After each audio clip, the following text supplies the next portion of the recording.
안녕하세요. 건강과 웰 에이징 크리에이터 오렌지장입니다. 오늘은 남성 갱년기에 대해 알아보도록 하겠습니다. 안녕하십니까. 서주태 비뇨학과 서주태입니다.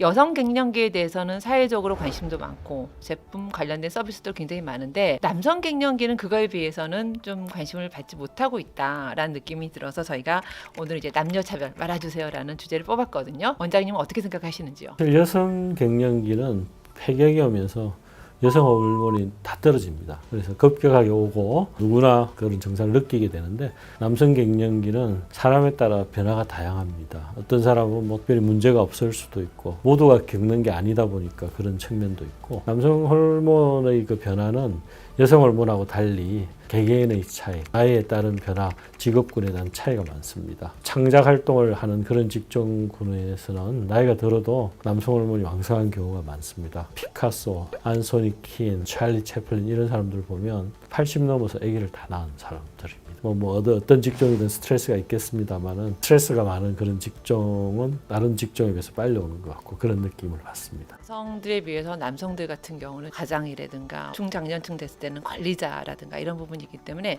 사회문화적 이유라든가 이런 것들도 혹시 있을 수 있을까요? 특히 우리나라는 그런 게 심하죠. 아버지는 힘들어도 자식하고 부인한테 이제 티를 안 내야 되고 서양 사람들은 자기 약 먹는 사실을 한 80% 이상이 부인이나 걸프렌드한테 이야기를 하는데 우리나라 사람은 절대 이야기 안 한다는 거죠. 자존심이라고 해야 되나? 요즘은 이제 조금 많이 바뀌고 있죠. 여성 갱년기 같은 경우는 폐경이라는 눈에 띄는 그런 경험들이 있는데 남성 갱년기는 어떻게 그런 것들을 좀 알 수 있을까요? 설문지라는 도구를 이용하게 되는데 제일 중요한 것은 이제 성기능하고 관련된 성욕 저하와 발기의 강도 저하 이게 이제 제일 주가 되겠고 이게 아닌 경우는 근육량이 감소하니까 피로감이 빨리 온다든지 초저녁 잠이 많다든지 조금만 어떤 일에 겪으면 짜증이 잘 난다든지 이런 증상을 가지고 많이 여쭤봅니다. 남성 갱년기를 스스로 잘 평소에 좀 관리하는 그런 대응책, 방법들 이런 것들도 혹시 있을까요? 남성 호르몬이 만들어지는 시기가 밤에 만들어집니다. 새벽 한 4시 이때 분비가 많이 됩니다. 그래서 잠을 푹 자야 남성 호르몬 수치가 좋아지고 또 잠을 못 자는 사람은 남성 호르몬 수치가 떨어지고 숙면하고 충분히 관련이 있고요.